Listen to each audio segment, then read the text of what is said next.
Video ನೋಡ್ತಾ ಇದ್ದೆ ಇನ್ಸ್ಟಾಗ್ರಾಮಲ್ಲಿ ಗಾರ್ಡನಿಂಗ್ ಮಾಡೋದ್ರ ಬಗ್ಗೆ. ಅದರಲ್ಲಿ ಟಿಪ್ಸ್ ಹೇಳ್ಕೊಡ್ತಾ ಇದ್ರು. ಸೊ ಅದರಿಂದ ಹಾಗೆ ಯೋಚನೆ ಮಾಡ್ತಾ ಒಂದು ಥಾಟ್ ಬಂತು ನನಗೆ, ಅದು ನಿಮ್ಮ ಜೊತೆ ಎಲ್ಲ ಶೇರ್ ಮಾಡಿಕೊಡೋಣ ಅಂತಂದ್ಬಿಟ್ಟು. ಸೊ ಏನಂತಂದರೆ ಅದರಲ್ಲಿ ಹೇಳ್ಕೊಡ್ತಾ ಇದ್ರು, ಗಾರ್ಡನಿಂಗ್ ಮಾಡಬೇಕಾದ್ರೆ ಗಿಡಗಳಲ್ಲಿರೋ ಒಂದು ಎಲೆಗಳನ್ನೆಲ್ಲ ತೆಗಿಬೇಕು, ಮಣ್ಣಿಗೆ ಅವಾಗವಾಗ ಪೋಷಕಾಂಶಗಳನ್ನು ಕೊಡ್ತಾ ಇರಬೇಕು. ಆ್ಯಂಡ್ ಅದು ಬೆಳವಣಿಗೆಗೆ ನಾವು ತುಂಬ ಸೂಕ್ಷ್ಮವಾಗಿ ನೋಡಿಕೊಂಡು ಹುಷಾರಾಗಿ ಅದನ್ನೆಲ್ಲ ಕೇರ್ ಮಾಡಬೇಕು ಅಂತೆಲ್ಲ ಹೇಳ್ಕೊಡ್ತಾ ಇದ್ರು. ಸೊ ನಾನು ಹಂಗೆ ಸುಮ್ಮನೆ ಯೋಚನೆ ಮಾಡ್ತಾ ಒಂದು ಥಾಟ್ ಬಂತು ನನಗೆ. ನಮ್ಮ ಸುತ್ತಮುತ್ತ ಇರೋ ಪ್ರಕೃತಿಯನ್ನು ನಾವು ನೋಡಿದಾಗ ಅದು ನಮ್ಮದು ಬೇರೆ ಥರನೇ ಜೀವನದ ಪಾಠಗಳನ್ನು ಹೇಳಿಕೊಡುತ್ತೆ. ಸೊ ಈ ಕಾಡುಗಳಲ್ಲಿ, ಬೆಟ್ಟ ಗುಡ್ಡಗಳಲ್ಲಿ, ರಸ್ತೆ ಬದಿಗಳಲ್ಲೆಲ್ಲ ಗಿಡ ಮರಗಳು ಬೆಳೆಯುತ್ತೆ. ಅಲ್ಲಿ ನಾವು ಯಾರೂ ಹೋಗಿ ಒಣಗಿದ ಎಲೆಗಳನ್ನು ತೆಗೆದು ಹಾಕಲ್ಲ ಅಥವಾ ಗೊಬ್ಬರ ನೀರು ಕೊಡ್ತಿರೋದಿಲ್ಲ ಅವುಗಳಿಗೆ. ಆದರೂ ಕೂಡ ಅದು ನಮಗೆ ಹೂಗಳನ್ನು ಕೊಡ್ತವೆ, ಫಲಗಳನ್ನು ಕೊಡ್ತವೆ.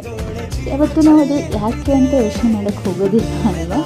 ಸೊ ಅದನ್ನು ನಾನು ಯೋಚನೆ ಮಾಡ್ತಿರ್ಬೇಕಾದ್ರೆ ಇವಾಗ ಹೆಂಗೆ ಅಂತಂದರೆ ಪ್ರಕೃತಿ ತನ್ನದೇ ಆದ ಒಂದು ವ್ಯವಸ್ಥೆ ಇರುತ್ತೆ. ಸೊ ಎಲ್ಲ ಕಾಲಗಳಲ್ಲಿ ಇವಾಗ ಚಳಿಗಾಲ ಬಂತು ಅಂತಂದರೆ ಒಣಗಿದ ಎಲೆಗಳನ್ನೆಲ್ಲ ತೆಗೆಯುತ್ತದ್ದು, ಬೇಸಿಗೆಗಾಲ ಗಿಡ ಮರಗಳನ್ನು ಬಲಿಷ್ಠಗೊಳಿಸುತ್ತೆ, ಹಾಗೆ ಮಳೆಗಾಲ ಪೋಷಣೆಯನ್ನು ನೀಡುತ್ತೆ. ಸೊ ಹಾಗೆ ಸಮಯಕ್ಕೆ ಎಲ್ಲವನ್ನೂ ಸರಿಪಡಿಸುವ ಶಕ್ತಿ ಇದೆ. ಸಮಯಕ್ಕೆ ತಕ್ಕಂತೆ ಎಲ್ಲವೂ ಸರಿಯಾಗ್ತಾ ತನ್ನಂತಾನೇ ಸರಿಯಾಗ್ತಾ ಹೋಗ್ತಿರುತ್ತೆ. ಸೊ ನಮ್ಮ ಪ್ರಕೃತಿ ಯಾವುದೇ ಬೆಳವಣಿಗೆಯನ್ನು ಬಲವಂತವಾಗಿ ಮಾಡಿಸೋದಿಲ್ಲ, ಅದು ಸಹಜವಾಗಿ ಬೆಳವಣಿಗೆ ಆಗೋಕ್ಕೆ ಬಿಡ್ತದೆ. ಅದೇ ರೀತಿ ನಮ್ಮ ಜೀವನದಲ್ಲೂ ಕೂಡ ಇವಾಗ ನಾವು ಏನೋ ಒಂದು ಕೆಲಸ ಮಾಡ್ತಿದ್ದೀವಿ ಅಂದರೆ ಅದು ಸಡನ್ನಾಗಿ ಬೇಗನೆ ಆಗಿಬಿಡಬೇಕು, ನಾವು ಬೇಗನೆ ಜೀವನದ ಸಕ್ಸಸ್ಸಿನ ಉತ್ತುಂಗಕ್ಕೆ ಏರ್ಬಿಡಬೇಕು ಅನ್ನೋ ಆತುರ ಯಾವತ್ತೂ ನಾವು ಪಡಬಾರ್ದು. ಆ್ಯಂಡ್ ಅದು ಆತುರನೇ ಇರಬಾರ್ದು. ಹೇಗೆ ಚಳಿಗಾಲ, ಬೇಸಿಗೆಗಾಲ, ಮಳೆಗಾಲ ಒಂದೊಂದೇ ಕಾಲಗಳು ಪ್ರಕೃತಿಗೂ ಸಹಾಯ ಮಾಡುತ್ತದೆ, ಹಾಗೆ ನಮ್ಮ ಜೀವನದಲ್ಲೂ ಕೂಡ ಒಂದು ಸಮಯ ಇರುತ್ತೆ. ಕೆಲವೊಮ್ಮೆ ಕಷ್ಟದ ಸಮಯ ಇರುತ್ತೆ, ಕೆಲವೊಂದು ಸರಿ ಎಲ್ಲ ಕಷ್ಟಗಳು ಕಳೆದು ನಾವು ತುಂಬ ಜೀವನದ ಏನು ಅಂದ್ಕೊಂಡಿದ್ವೋ ಅದನ್ನು ಸಾಧಿಸಿರ್ತೀವಿ, ಆ ಉತ್ತುಂಗದ ಹಂತಕ್ಕೆ ತಲುಪಿರ್ತೀವಿ.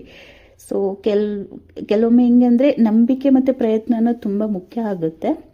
ಸೊ ನಂಬಿಕೆ ಪ್ರಯತ್ನದ ಜೊತೆಗೆ ಸಮಯ ಕೂಡ ಎಲ್ಲವನ್ನು ಸರಿಪಡಿಸುವ ಶಕ್ತಿ ನಮಗೆ ಕೊಡುತ್ತೆ.